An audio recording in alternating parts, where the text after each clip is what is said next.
আসসালামু আলাইকুম আরহামতুল্লাহি আবরাকাতুহ। সমস্ত প্রশংসা আল্লাহ সুবহানাহু ওয়া তাআলার এবং অগণিত দরুদ রাসূল সাল্লাল্লাহু আলাইহি সাল্লামের উপর। আমরা ধারাবাহিক সিরাত পাঠ করছিলাম, ইনশাআল্লাহ তাআলা আজকেও পাঠ করব। আজকে যে সাবটাইটেল বা সাব টপিক সেটা হচ্ছে জিহাদের প্রতি ও শাহাদা লাভের ব্যাপারে দুই ভাইয়ের প্রতিযোগিতা। সে প্রতিযোগিতাটা কেমন ছিল আমরা এটা দেখব ইনশাআল্লাহ। আজ প্রতিযোগিতা চলছিল শাহাদাতের মাঝে অনন্ত সৌভাগ্যের আশায়, আর এ প্রতিযোগিতা চলছিল রক্ত সম্বন্ধীয় ভাই ও হৃদয়ের গভীর বন্ধনে আবদ্ধ বন্ধুদের মধ্যে। হযরত আব্দুর রহমান ইবনে আউফ রাদিয়াল্লাহু তাআলা আনহু বলেন, বদর যুদ্ধে আমি আর আমার বাহিনীর মধ্যে অবস্থান করছিলাম। এমন সময় হঠাৎ চোখ তুলতেই দেখতে পেলাম আমার ডানে ও বামে দুজন অল্প বয়স্ক তরুণ। এই দুজন তরুণকে দেখে আমি খুব আশ্বস্ত হতে পারলাম না। আমি একথা ভাবলাম যে এমন সময় তরুণ দুজন, একজন আমার সাথে একজন তার সাথীর অগোচরে আমার কানে এসে চুপিসারে বলল, চাচা আমাকে একটু আবু জাহেলকে দেখিয়ে দেন। আমি বললাম, তাকে দিয়ে তোমার কি দরকার? সে বলল, আমি আল্লাহর সঙ্গে প্রতিজ্ঞা করেছি তাকে যেখানেই পাবো অমনি তার কর্ম সাবার করব, অন্যথায় নিজের জীবনটাই বিলিয়ে দিয়ে আসবো। অন্যজনও তেমনি চুপিসারে একই কথা আমার কানে বলল। হযরত আব্দুর রহমান ইবনে আউফ রাদিয়াল্লাহু তাআলা আনহু বলেন, আমি আবু জাহলের দিকে ইশারা করেছি, অমনি দুজন তরুণ বাজ পাখির মতো তার উপর ঝাঁপিয়ে পড়লো, সেখানেই তাকে লাশে পরিণত করলো। দুজন তরুণ ছিল আফরার কলিজার টুকরা, নয়নের মণি। সুবহানাল্লাহ। আবু জাহেলের পতনের পর রাসূলুল্লাহ সাল্লাল্লাহু আলাইহি সাল্লাম বলেন, আবু জাহেল ছিল এই উম্মতের ফেরাউন। এটা তো আমরা বিভিন্ন বর্ণনাতে পেয়েছি যে আসলে আবু জাহেলের বর্ণনাগুলা, সে কি করেছে, সে কেমন আচরণ ছিল তার, এ ব্যাপারে আমরা মোটামুটি জেনেছি। বুঝতে পারি যে রাসূল সাল্লাল্লাহু আলাইহি সাল্লাম যেটা বলেছেন একদম চূড়ান্ত কথাই বলেছেন।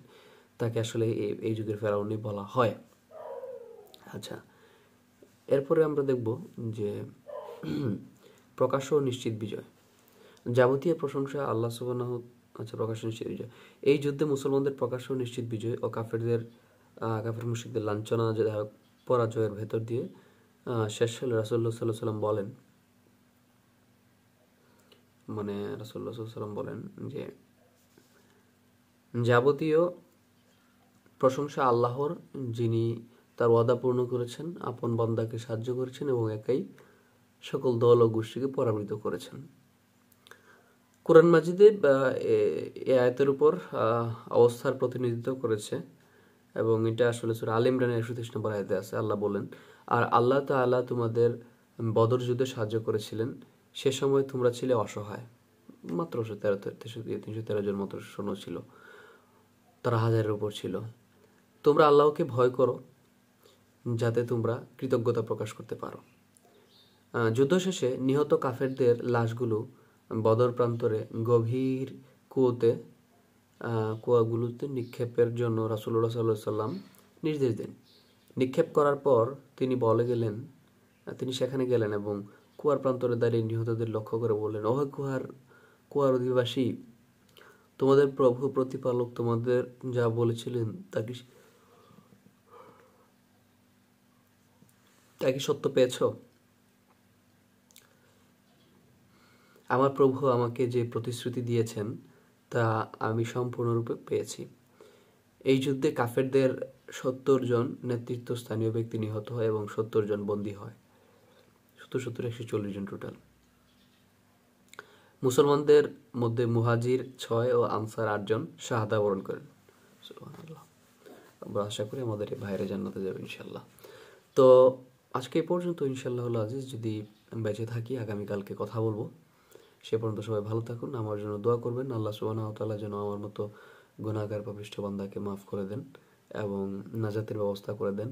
সর্বোপরি আমাকে যেন আল্লাহ দুনিয়া এবং আখিরাতে হেফাজত করেন। এটা খুব দরকার, দুনিয়াতে এবং আখিরাতে যেন আল্লাহ দুই জায়গায় যেন আমাকে হেফাজত করেন। তো যারা মারা গেছে তাদের জন্য দোয়া করি, আল্লাহ যেন তাদের কবর আযাব মাফ করে দেন, তাদেরকে জান্নাতুল ফেরদৌস দান করেন। সবাই ভালো থাকুন, সুস্থ থাকুন। আসসালামু আলাইকুম ওয়া রাহমাতুল্লাহি ওয়া বারাকাতুহু।